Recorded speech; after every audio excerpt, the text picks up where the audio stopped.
क्या रे अंधभक्तो, नरेंद्र नाम सुनकर नरों में इंद्र सर्वश्रेष्ठ समझ बैठे थे क्या? मारा भाई सबसे बड़ा सरेंडर है, सरेंडर सबसे पहले सरेंडर कर देता है। ऐसा आज से नहीं है, बचपन से हमारा भाई ऐसे ही। बचपन में जब स्कूल में पढ़ता था ना, एक दिन क्लास में बैठे बैठे हंस रहा था तो मास्टर बोला, बेटा नरेंद्र इतना क्यों हंस रहा है?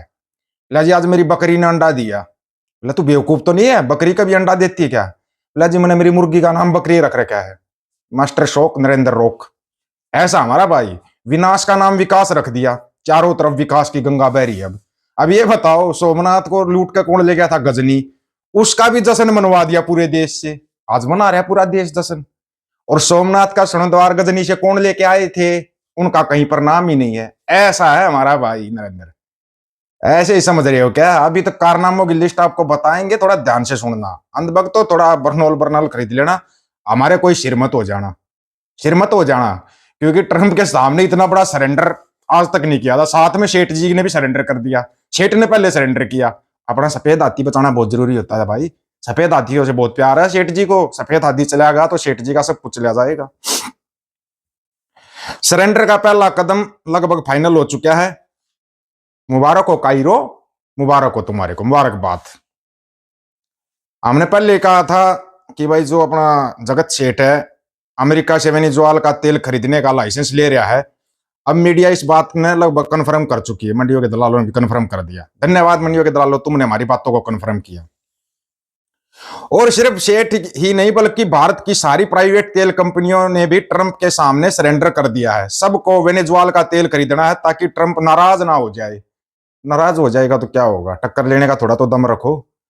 अमेरिका ने इशारा किया कि अगर भारत रूसी तेल खरीदना 100% बंद करता है और वेनेजुएला का तेल खरीदता है तो टैरिफ 50 से घटाकर 25 करने के बारे में सोचा जा सकता है। घटाएंगे नहीं, सिर्फ सोचा जा सकता है। ठीक है ना? कहीं सोच रहे हो घटा देगा, नहीं घटाएगा, सिर्फ सोचेगा। वाह भाई वाह सरेंडर जी वाह। अगर वेनेजुएला का तेल रूसी तेल से महंगा होगा, पेमेंट सिर्फ डॉलर में होगा।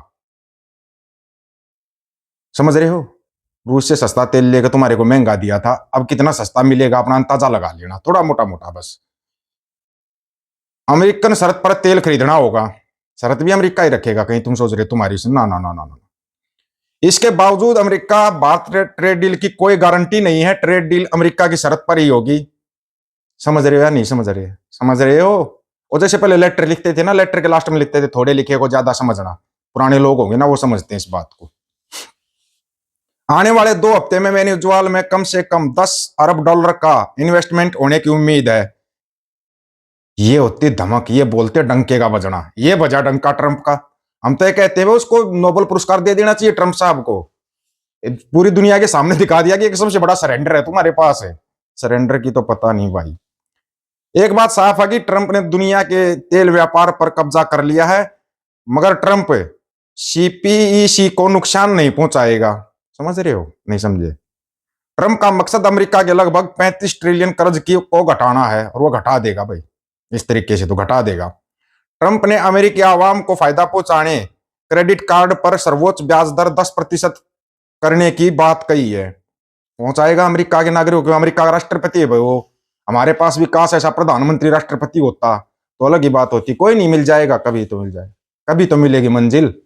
मिलेगी मंजिल, हमारी भी मिलने वाली है। ठीक है ना? कहीं सोच रहे हो?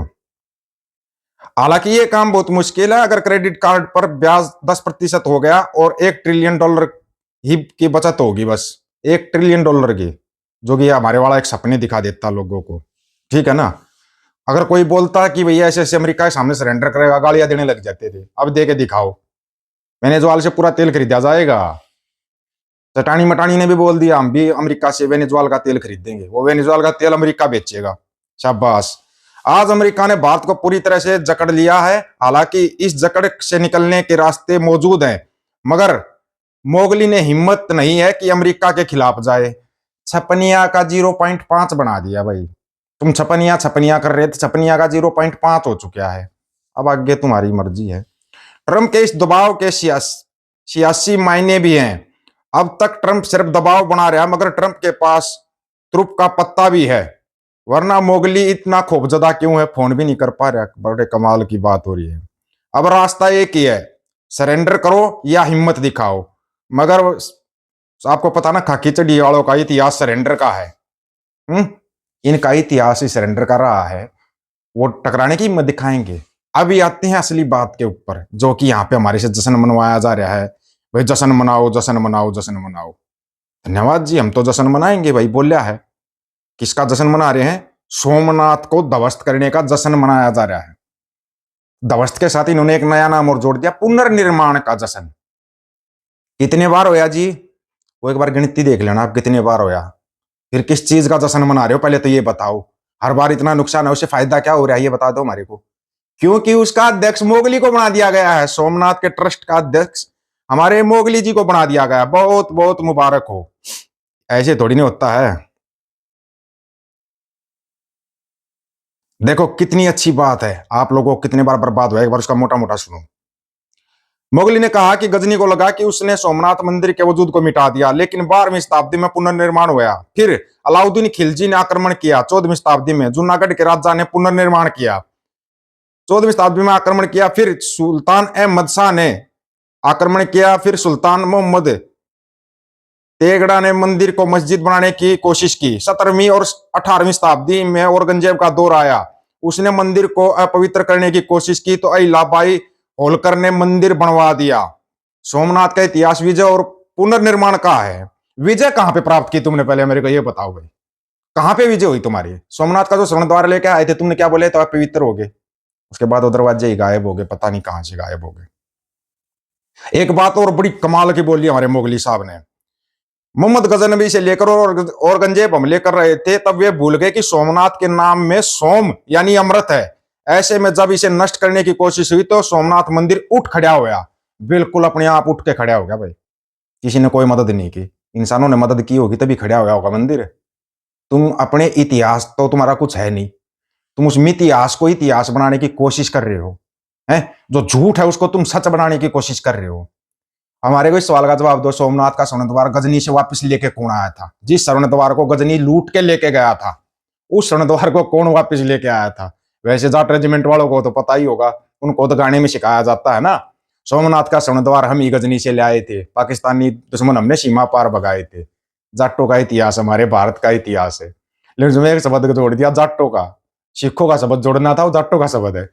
पूरा जाट गाना आप पढ़ोगे तब आपको पता लगेगा, वो तो यार पूरा सिखों का इतिहास जोड़ रखा है। क्या सभी जाट सिख है क्या? फिर क्या सभी जाट सिख हैं?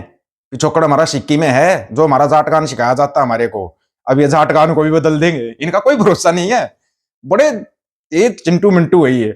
उस जाट इतिहास को भी बदलेंगे, जो जाट गान है ना उसको पक्का बदलेंगे। उसमें से 2-4 शब्द तो पक्का बदलेंगे, क्योंकि उसमें तो महाराजा रणजीत सिंह की तारीफ हो रही है। जाट गान में आपको बताया था ना एक बार, पूरा डिटेल में बताया था।